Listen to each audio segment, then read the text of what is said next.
Hi అండి, ఈరోజు సింపుల్గా అండ్ టేస్టీగా వంకాయ కర్రీ ఎలా వండుకోవాలో చూపిస్తాను. దానికోసం నేనైతే పచ్చిమిరపకాయలు, ఉల్లిపాయలు అండ్ టమాటాలు అయితే కట్ చేసి ఒక గిన్నెలోనైతే పెట్టుకున్నాను. ఇందులోనే నేను కర్రీ వండుతాను కాబట్టి ఇందులోనే కట్ చేశాను. అలాగే వంకాయ ముక్కలు కూడా కట్ చేసుకున్నాను.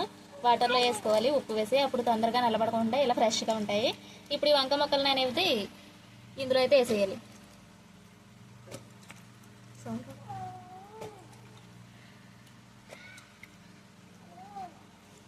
ఈ వంకాయ ముక్కల్లో మనం ఆయిల్ అనేది ఇప్పుడే యాడ్ చేసేసుకోవాలి.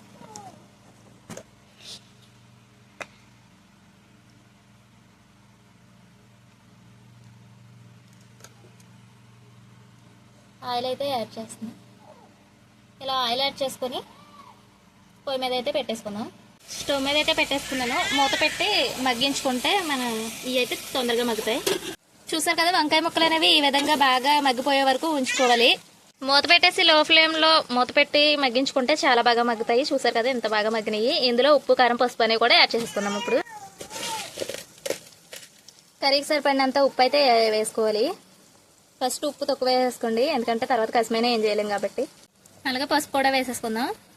ఇప్పుడు కారం కూడా మీ స్పైసీనెస్ తగ్గట్టు కారం కూడా యాడ్ చేసేసుకోండి. ఉప్పు, కారం, పసుపు అనేది వంకాయ ముక్కలకు బాగా పట్టేలాగా కలుపుకోవాలి. ఉప్పు కారం వేసాక ఒక 5 minutes అలా ఉంచాలి. అప్పుడు ఉప్పు కారం అనేది వంకాయ ముక్కలకి బాగా పడుతుంది. చూసారా, ఆల్మోస్ట్ కర్రీ అయిపోయినట్టుంది. ఇప్పుడు ఇందులో సరిపడానే వాటర్ యాడ్ చేసుకోవాలి. నేను ఇందులో చింతపండు పులుపు కూడా వేసుకుంటాను కాబట్టి తక్కువ వాటర్ అయితే యాడ్ చేస్తున్నాను. ఇలా వాటర్ యాడ్ చేసేసుకొని మూత పెట్టి ఒక 5 minutes అయితే ఉంచుకోవాలి. ఈ లోపు చింతపండు పులుపు అనేది రెడీ చేసుకుందాం. మనమైతే మూత పెట్టుకుని ఒక 5 minutes అయింది. ఇప్పుడు మూత తీసి చూద్దాం. సరే, ఇదిగోండి చూడండి. ఇలా కొంచెం కుక్ అయ్యే వరకు ఉంచుకున్న తర్వాత మనం ఆల్రెడీ ముందుగా రెడీ చేసి పెట్టుకున్న చింతపండు పులుపు అయితే ఇందులో యాడ్ చేసేసుకుందాం.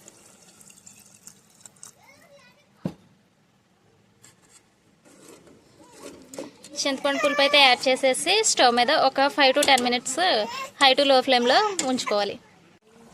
కర్రీ అనేది ఈ విధంగా ఉండే వరకు ఉడికించుకోవాలి. ఇలా ఉడికించుకుంటే మన వంకాయ పులుసు అనేది రెడీ అయిపోతుంది. పులుసు మరీ పలుచగా ఉండకూడదు, అలా అని మరీ చిక్కగా అయిపోకూడదు. ఇలా ఈ కన్సిస్టెన్సీలో ఉంచుకోవాలి.